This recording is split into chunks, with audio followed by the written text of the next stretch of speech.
Certains de Jérusalem disaient au sujet de Jésus, « N'est-ce pas lui qu'ils cherchent à tuer?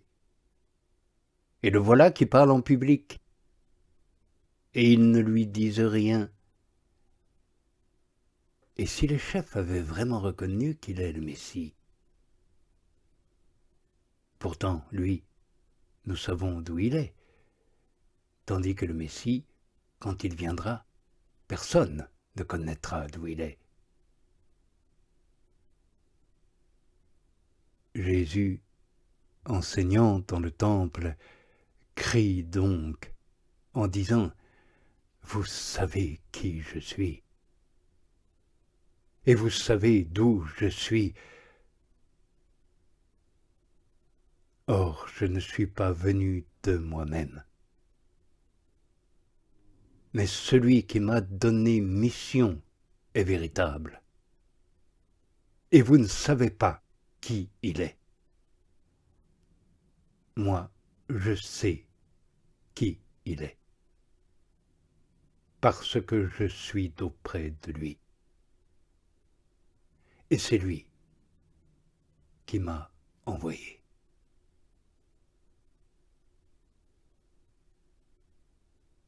Il cherchait donc à l'arrêter, mais personne ne porte la main sur lui parce que son heure n'est pas encore venue.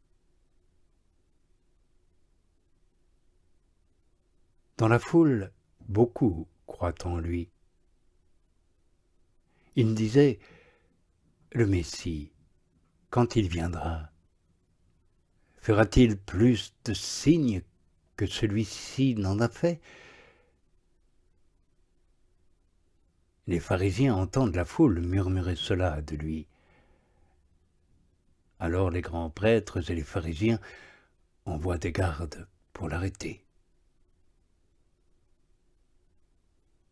Jésus dit donc, « Pour peu de temps encore, je suis avec vous, et je vais vers celui qui m'a donné mission. Vous me chercherez et ne me trouverez pas. Où je suis, moi, vous ne pouvez venir. » Les Juifs se disent donc entre eux, « Où doit-il aller, celui-là, que nous ne le trouvions pas? Doit-il aller dans la diaspora des Grecs et enseigner les Grecs? Qu'est-ce donc cette parole qu'il a dite? Vous me chercherez et ne me trouverez pas, et où je suis, moi, vous ne pouvez venir. »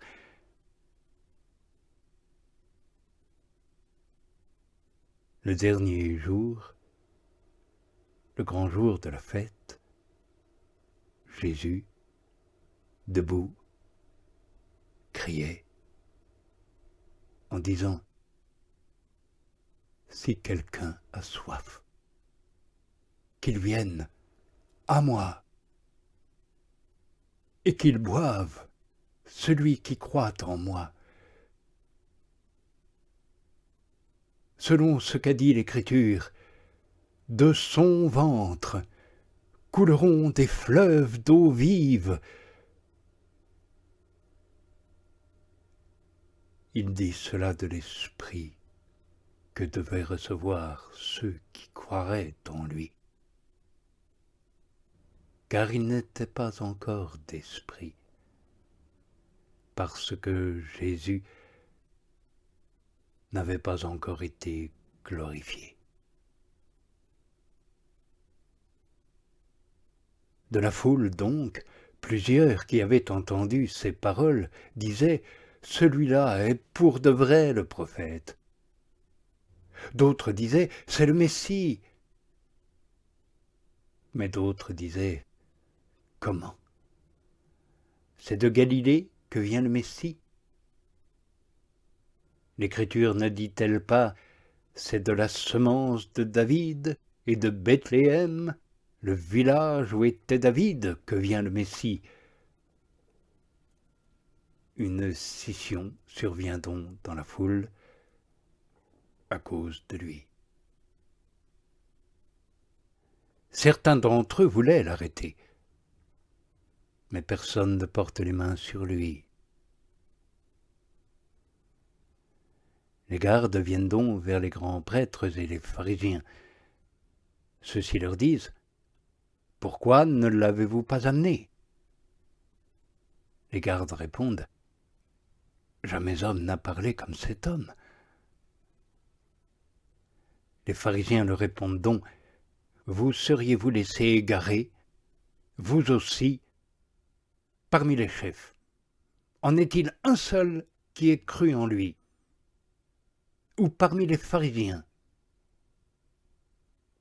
Mais cette populace qui ne connaît pas la loi, ce sont des maudits. » Nicodème, l'un d'entre eux, celui qui était venu à Jésus précédemment, leur dit « Notre loi juge-t-elle un homme sans d'abord l'avoir entendu et sans connaître ce qu'il fait ?» Ils répondent et lui disent « Toi aussi, serais-tu de Galilée? Scrute et vois. De Galilée ne surgit pas de prophète. » Et ils vont chacun dans son logis. Jésus, lui, va au mont des Oliviers. À l'aube, il arrive de nouveau au temple et tout le peuple vient à lui. Il s'assied et les enseigne. Or, voilà que les scribes et les pharisiens lui amènent une femme surprise en adultère. Ils la placent au milieu et disent à Jésus « Maître, cette femme a été surprise en flagrant délit d'adultère. Or, dans la loi, Moïse nous a commandé de lapider ces femmes-là. Toi donc, que dis-tu » Il disait cela pour le mettre à l'épreuve et pour avoir de quoi l'accuser. Mais Jésus se courbe et du doigt écrit au sol sur la terre. Et eux de persister à le questionner. Il se redresse et leur dit que parmi vous, le sans péché lui jette le premier la pierre. Il se courbe de nouveau et il écrit sur la terre. Ils entendent, puis se retirent, un à un, en commençant par les plus vieux. Jésus reste seul et la femme est là, au milieu. Jésus se redresse et lui dit « Femme, où sont-ils? Pas un ne t'a condamné ?» Elle dit « Pas un, Seigneur. » Alors Jésus lui dit « Moi non plus, je ne te condamne pas. Va, désormais, ne pêche plus. »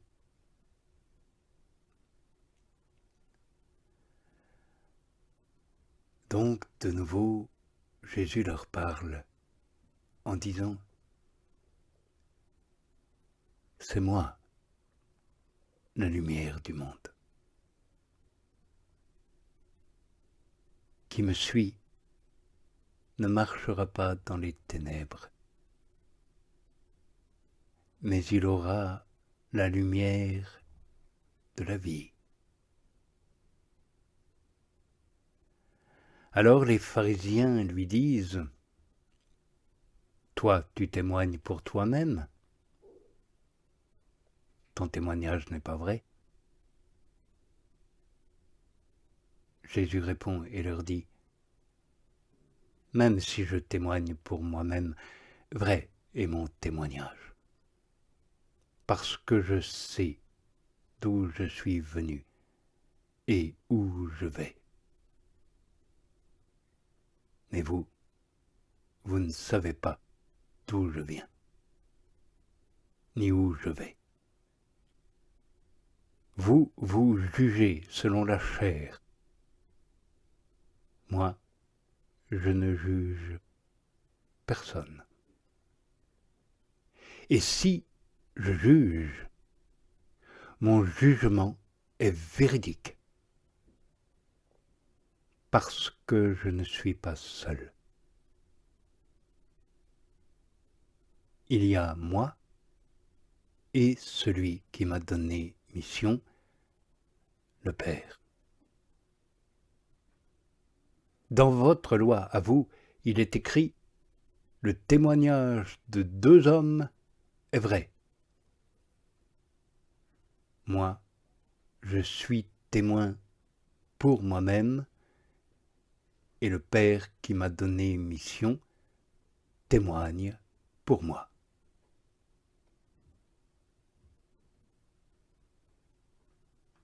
Ils lui disent donc, « Où est-il, ton Père ?» Jésus répond, « Vous ne connaissez ni moi, ni mon Père. Si vous me connaissiez,